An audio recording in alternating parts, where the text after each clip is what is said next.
नमस्कार दोस्तों, आप सभी का हमारे YouTube चैनल में हार्दिक अभिनंदन है, स्वागत है। तो चलिए दोस्तों, ज़्यादा समय वेस्ट नहीं करते हैं, हम लोग यहाँ पे कंप्यूटर का क्वेश्चन हल करने वाले हैं। तो वीडियो को अंत तक जरूर देखिए दोस्तों, हो सके तो अपने पास कॉपी पेन लेके ज़रूर बैठिएगा। तो दोस्तों यहाँ पे हम लोग यहाँ पे सवाल लिए हैं, उसको हल करना है। आप लोग बहुत कुछ जानते होंगे, जो इम्पोर्टेंस क्वेश्चन है मैं उसे यहाँ पे हल करने की कोशिश करूँगा दोस्तों। और साथ साथ आप लोग कमेंट करके ज़रूर बताने कि इसका सही उत्तर क्या है इस करके। तो हम लोग यहाँ पे देखते हैं ट्रैफिक कंट्रोल सिस्टम के रूप में प्रयोग हो रहे हैं। मतलब दोस्तों, जो आप लोग ट्रैफिक देखते हैं बीच में, मतलब जो रेड लाइट जलता है, ग्रीन लाइट जलता है, येलो लाइट जलता है, उनमें भी एक कंप्यूटर सिस्टम होता है दोस्तों। या आप लोग पेट्रोल पंप में जाते हैं, वहाँ भी कंप्यूटर सिस्टम से ही वहाँ पे एक कंप्यूटर लगा होता है, उसी से ही माप कर तौल कर वहाँ पे आपको दिया जाता है दोस्तों। तो यहाँ पे क्वेश्चन क्या पूछा है, ट्रैफिक कंट्रोल सिस्टम के रूप में प्रयोग हो रहे हैं। तो कौन से कंप्यूटर हो रहे हैं उसको आपको बताना है। ऑप्शन आप लोगों को दिया गया है mainframe computer, super computer, embedded computer और मिनी कंप्यूटर। तो दोस्तों यहाँ पे आप लोग देख सकते हैं, इसका सही आंसर है दोस्तों हमारा ऑप्शन सी। ठीक है, एम्बेडेड कंप्यूटर यहाँ पे ऑप्शन हमारा सही है। तो आप लोग पढ़े होंगे कंप्यूटर क्या है। तो embedded computer, mainframe computer, super computer, mini computer, ये सब चीज़ होता है दोस्तों। मैं आगे की वीडियो में डिटेल से बताऊंगा कि क्या होता है एम्बेडेड कंप्यूटर। ठीक है, उसके बाद यहाँ पे हम लोग सेकंड क्वेश्चन में आते हैं। यहाँ पे बताया जा रहा है कि इनपुट मीडिया के रूप में कीबोर्ड का प्रयोग प्रारंभ हुआ, मतलब कब हुआ, ऐसे करके पूछ रहा है। यहाँ पे ऑप्शन दिया गया है दोस्तों द्वितीय पीढ़ी में, यहाँ पे दूसरा ऑप्शन है प्रथम पीढ़ी में, और तीसरा ऑप्शन है तृतीय पीढ़ी में, और यहाँ उपयुक्त सभी। तो आप लोगों को बताना दोस्तों, इनपुट मीडिया मतलब इनपुट उपकरण किसे बोलते हैं, जैसे कि कीबोर्ड, माउस, वह उपकरण जिसके माध्यम से हम लोग कंप्यूटर में डेटा भेजते हैं। ठीक है, तो उस उपकरण को इनपुट डिवाइस कहते हैं दोस्तों। तो उसी को बोल रहा है कि इनपुट मीडिया के रूप में कीबोर्ड का प्रयोग कब किया गया, मतलब कौन सी पीढ़ी में बांटा गया है। तो यहाँ पे हम लोग जब कंप्यूटर पढ़ते हैं तो कंप्यूटर को क्या करते हैं कि प्रथम पीढ़ी, द्वितीय पीढ़ी, तृतीय पीढ़ी, चतुर्थ पीढ़ी के रूप में हम लोग पढ़ते हैं। तो यहाँ पे दोस्तों सही उत्तर इसका हो जाता है तृतीय पीढ़ी। तो तृतीय पीढ़ी में कंप्यूटर का और कीबोर्ड का उपयोग हुआ दोस्तों। उसी तरह से माउस का भी उपयोग हुआ तृतीय पीढ़ी में। ठीक है, पहले माउस नहीं हुआ करता था, कीबोर्ड हुआ करता था। तो उसके बाद माउस, पहले कीबोर्ड बना, उसके बाद ही माउस का आविष्कार हुआ दोस्तों। उसके बाद हमारा तीसरा क्वेश्चन आता है SMPS का पूरा नाम है। इनमें से आपको ऑप्शन दिया गया है, इनमें से SMPS। ठीक है, आप लोगों को यहाँ पे दिखाई दे रहा होगा SMPS।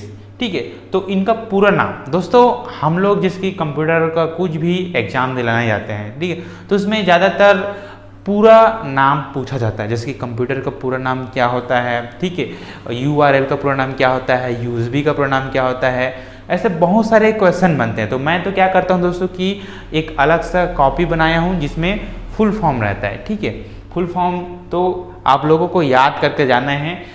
इस तरह के अपने मन से भी लिख सकते हो, या आप इंटरनेट की मदद ले सकते हो, वहाँ खोज सकते हो फुल फॉर्म ऐसे करके। तो मैं पुस्तक पढ़ता था, तो जहाँ जहाँ फुल फॉर्म रहता था उसको अलग से नोटबुक कर लेता था दोस्तों।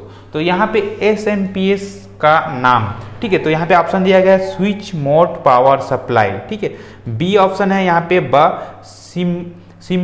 सिंपल मोड पावर सप्लाई, और स ऑप्शन है यहाँ पे सीरीज मोड पावर सप्लाई, और द ऑप्शन है दोस्तों सिंगल मोड पावर सप्लाई। तो इसका सही उत्तर मैं बता देता हूँ दोस्तों, switch mode power supply. Switch mode power supply, ये SMPS क्या होता है, SMPS का उदाहरण मैं आप लोगों को बता देता हूँ। जैसे कि दोस्तों हम लोग पहले ज़माने में मोबाइल चलाते थे, तो पहले ज़माने के मोबाइल में क्या होता था, अगर गलती से बंद हो जाता था तो जब उसको हम लोग चालू करते थे तो क्या होता था, फिर से उसमें टाइम सेट करना होता था, डेट सेट करना होता था। तो उसमें क्या की कमी थी, SMPS। ठीक है, SMPS switch mode power supply. ये दोस्तों एक बैटरी होता है जो क्या होता है कि उसको पावर देते रहता है कंप्यूटर को। अगर कंप्यूटर बंद हो जाता है तो कंप्यूटर, अगर हम पुनः चालू करेंगे कंप्यूटर को, तो क्या होगा कि उसमें ये SMPS जो स्विच मोड पावर सप्लाई किसी मशीन के बंद हो जाने के बाद भी उसमें पावर सप्लाई देते रहता है। इसलिए जब हम लोग कंप्यूटर या मोबाइल को ऑन करते हैं तो उसमें डेट और टाइम ऑलरेडी रहता है दोस्तों सेम टाइम में। तो पहले के जो मोबाइल में इस तरह के फीचर्स नहीं होते थे, इस तरह के बैटरी नहीं होते थे, तो इसलिए दोस्तों यहाँ पे ये क्वेश्चन आप लोगों को इम्पोर्टेंट हो सकते हैं आप लोगों के लिए, ठीक है। तो चलिए नेक्स्ट क्वेश्चन पे बढ़ते हैं दोस्तों। इसके बाद हम लोग क्वेश्चन हल करने वाले हैं चौथा, पांचवा, छठवा, जिसमें दोस्तों यहाँ पे प्रश्न दिया गया है, आप लोगों को दिखाई दे रहा होगा यूएसबी का पूरा नाम। दोस्तों यूएसबी तो आप लोग देखे ही होंगे, जिसके मोबाइल का जो चार्जर होता है वो यूएसबी केबल होता है, ठीक है। तो उसी का आप लोग यहाँ पे देख सकते हैं कि यूएसबी का पूरा नाम, ये कंप्यूटर के मॉनिटर, ये कंप्यूटर के सीपीयू में भी होता है यूएसबी पोर्ट। तो यूएसबी का पूरा नाम आप लोगों को पता होना चाहिए दोस्तों। इसके ऑप्शन दिया गया है यूनिवर्सल सीरियल बस, दूसरा दिया गया है यूनिवर्सल सीरीज बस, और यहाँ पे सा नंबर में दिया गया है दोस्तों यूनिफॉर्म सीरियल बस, और द नंबर है यूनिफॉर्म सीरीज बस। तो दोस्तों इसका सही उत्तर है यूनिवर्सल सीरियल बस। चाहे तो आप लोग नोट कर सकते हैं दोस्तों, यूनिवर्सल सीरियल बस इसका सही उत्तर है दोस्तों। इसके बाद हम लोग यहाँ पे 5 नंबर में आते हैं, OMR, OCR, MICR क्या है। तो दोस्तों सबसे पहले हम लोग जान लेते हैं कि ये क्या है। तो ये है दोस्तों एक इनपुट डिवाइस, जिसमें दोस्तों कंप्यूटर के द्वारा इसमें डेटा, कंप्यूटर में डेटा भेजा जाता है, ठीक है। तो आप लोगों को OMR, OCR, MICR का पूरा नाम बिल्कुल पता होना चाहिए, और वो किसे कहते हैं, मतलब ये क्या है। तो एक दोस्तों यहाँ पे आप ऑप्शन दिया गया है sound card, scanner, network card, printer. तो दोस्तों ये कौन सा डिवाइस है, एक इनपुट डिवाइस है, लेकिन इसको ये एक प्रकार के स्कैनर है, ठीक है, जो स्कैन करके कंप्यूटर को दे देता है, ठीक है। तो ये आपका एक स्कैनर कैटेगरी के अंतर्गत आ जाता है, OMR, OCR, MICR, लेकिन दोस्तों ये इनपुट डिवाइस होता है। उसके बाद यहाँ पे छठवा क्वेश्चन हमारा आता है, OCR का पूरा नाम क्या है। तो दोस्तों आप लोगों को मैं बताया हूँ कि यहाँ पे OCR इसका पूरा नाम पता होना चाहिए, OMR का नाम पता होना चाहिए, MICR तो इसका पूरा नाम होता है, OMR का ऑप्टिकल मार्क रीडर होता है, इसका मैं अभी बताऊंगा, और MICR magnetic ink character reader इसका पूरा नाम होता है दोस्तों। तो आप लोग लिख सकते हैं मैग्नेटिक इंक कैरेक्टर रीडर। और OCR का प्रोनाम होता है, यहाँ पे ऑप्शन दिया गया है आपको, open character reader, open character recognition और ऑप्टिकल कैरेक्टर रीडर, और इनमें से कोई नहीं। तो इस तरह से ऑप्शन रहते हैं दोस्तों। तो इसका सही उत्तर है दोस्तों यहाँ पे ऑप्टिकल कैरेक्टर रीडर, ठीक है। इसी को ऑप्टिकल कैरेक्टर रिकॉग्निशन भी कहते हैं, ठीक है। तो इस तरह से आप लोगों को फुल फॉर्म बिल्कुल नोट डाउन करके रखना है दोस्तों यहाँ पे प्रश्न दिया गया है 7, 8, 9, और यहाँ पे प्रश्न पढ़ के मैं बताता हूँ कि माउस की सेटिंग बदली जाती है। जी हाँ दोस्तों, आप लोग कंप्यूटर चलाते होंगे तो जानते ही होंगे कि माउस में कितने बटन होते हैं। माउस में 3 बटन होते हैं, एक लेफ्ट, राइट और बीच में होता है स्क्रॉल, ठीक है। तो उसमें जैसे कि लेफ्ट बटन का ज़्यादा उपयोग किया जाता है किसी फाइल या फोल्डर को खोलने के लिए, तो डबल क्लिक करते हैं, ठीक है। ओपन सिंगल सेलेक्ट करने के लिए सिंपल सिंगल एक बार क्लिक करते हैं। तो अगर आप लेफ्ट राइट करना चाहते हैं दोनों में से कमांड को, तो आप यहाँ से कहाँ कर सकते हैं, माउस की सेटिंग बदल सकते हैं इन दिए गए कोई भी एक ऑप्शन से। तो आपका ऑप्शन है दोस्तों कंट्रोल पैनल के द्वारा, दूसरा ऑप्शन है दोस्तों विंडोज एक्सप्लोरर के द्वारा, और तीसरा ऑप्शन यहाँ पे A और B दोनों दिया गया है, दोनों में से क्या है करके पूछ रहा है, ठीक है। और D ऑप्शन उपरोक्त में से कोई नहीं। तो दोस्तों आप लोगों को मैं बता देता हूँ कि यहाँ पे इसका सही उत्तर होता है कंट्रोल पैनल। कंट्रोल पैनल में दोस्तों सभी कंप्यूटर से संबंधित जैसे कि कीबोर्ड, माउस, प्रिंटर सभी से संबंधित सेटिंग होता है कंट्रोल पैनल में। तो कंट्रोल पैनल में हम लोग बताते हैं कि अगर आता है तो कंट्रोल पैनल में जाओ, नहीं तो वहाँ के सेटिंग जैसा है वैसे ही रहने दो, मत बिगाड़ो, ठीक है। और माउस सेटिंग, कीबोर्ड सेटिंग आसानी के साथ हो जाता है, उसको बता दिया जाता है दोस्तों। इसी से कंट्रोल पैनल में किसी भी फाइल या फोल्डर को डिलीट करना है, मतलब अनइंस्टॉल करना है, तो कंट्रोल पैनल के मदद से हम लोग वहाँ अंदर जाएंगे और प्रोग्राम एंड फीचर में जाएंगे, उसके बाद वहाँ से हम लोग डिलीट कर सकते हैं, ठीक है। तो सही उत्तर क्या है, कंट्रोल पैनल। माउस की सेटिंग बदली जाती है, मतलब किसी भी सेटिंग, कीबोर्ड सेटिंग हो गया, प्रिंटर सेटिंग हो गया, इस तरह का सेटिंग अगर आपको बदलना है तो कंट्रोल पैनल में जाना होता है। एक ऑप्शन होता है, एक ठीक है दोस्तों। उसके बाद हम लोग यहाँ पे चलते हैं 8वां प्रश्न की ओर।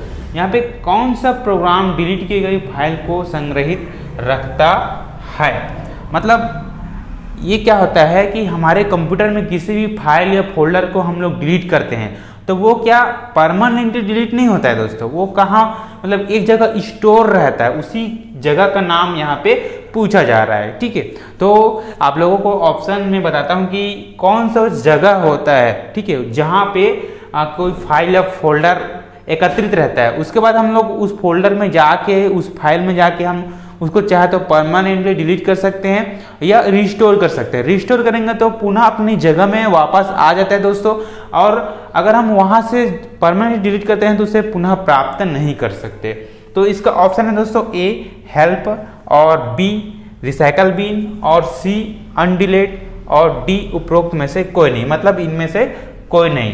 तो यहाँ इसका सही उत्तर है दोस्तों यहाँ पे रिसाइकल बिन। ठीक है, रिसाइकल बिन एक ऐसा सॉफ्टवेयर होता है, एक फाइल होता है जो यहाँ पे क्या होता है, एक प्रोग्राम होता है जो रिसाइकल बिन में जाके चाहे म्यूजिक, फोटो वगैरह जो भी कुछ आप लोग डिलीट करते हो कंप्यूटर का, वो क्या हो जाता है, रिसाइकल बिन में चला जाता है। उसके बाद रिसाइकल बिन से अगर आप परमानेंट डिलीट कर देते हो तो आप उन्हें पुनः प्राप्त नहीं कर सकते।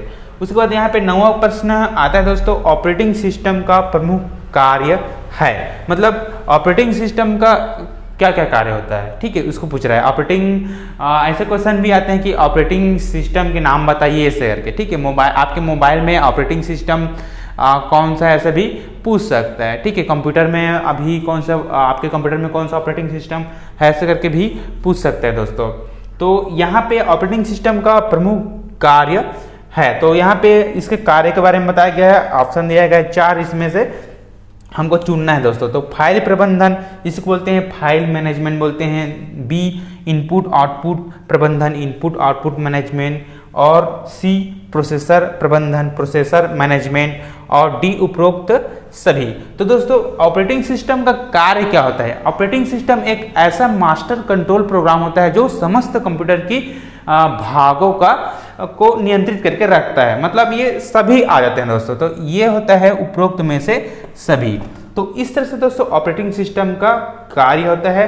और 10वां क्वेश्चन भी पूछने वाला था मैं, लेकिन आप लोगों को कमेंट करके बताना है कि दोस्तों कि आपके मोबाइल में कौन सा ऑपरेटिंग सिस्टम अभी है। तो ये आपका होमवर्क है दोस्तों। तो चलिए दोस्तों मिलते हैं एक नए वीडियो में, तब तक के लिए जय हिंद, जय भारत, जय छत्तीसगढ़।